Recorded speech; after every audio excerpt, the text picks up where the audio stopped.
My son is now a statistic, you know, and it's very sad because he had his whole life ahead of him. It's Russian roulette. You don't know who's going to die and who's not going to die. Well, it's a story that is all too common, parents losing their children to drugs. And drug treatment for teens is becoming harder to find, according to many experts. Meanwhile, the overdose rate for teens has more than doubled nationwide. Fentanyl is a big reason why. Fox 13's Matt Markovich has more on why parental permission is a big stumbling block. Matt? Yeah, David, teens who have experienced near-death experiences with fentanyl may not want their parents to know what has happened to them. But in order to get treatment, parents of minors may have to sign off on that treatment.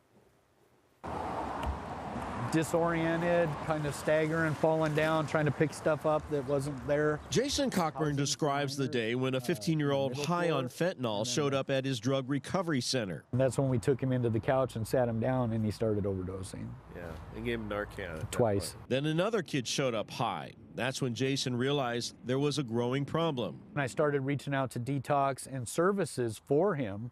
Then it was like, oh no, you need the parents' permission. Oh, we don't have these services available.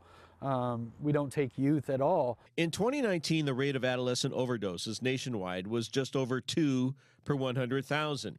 In 2020, it jumped to 4.5. In the first 6 months of 2021, the most recent numbers, it was 5.5 per 100,000. The rise in fentanyl use is a big reason why, where on the street, addicts don't know the real potency of what's being sold to them. I'll be like crying on my way to the dope dealer. You know what I'm saying? Like, I don't want to do this, I don't want to do this, and I find myself still doing it.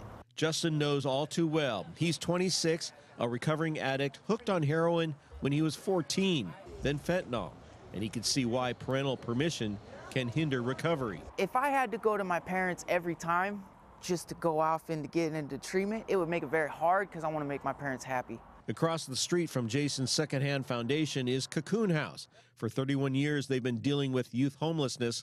Many are addicted. What we see is a real increase in the numbers of youth opioid addicted on fentanyl. It's kind of a daily occurrence. Finding a detox treatment center for a kid is hard because very few centers take minors. And if they do, parental consent is needed. A lot of times these youth are at odds with that parent.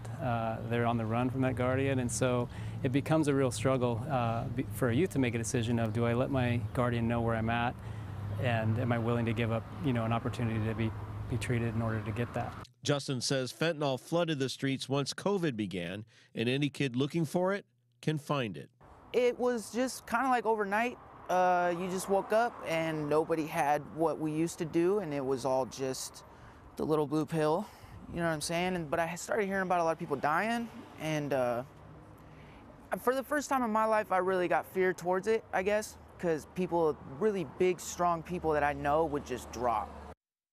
And here's the rub. In Washington state, the age of medical consent is 13. That means 13 to 17-year-olds don't need consent of a parent to seek medical treatment. But the experts in the field say many of the treatment centers won't take a minor unless a parent gives consent. And there are just a few places in the state that will accept a minor even with a parent's consent. Back to you.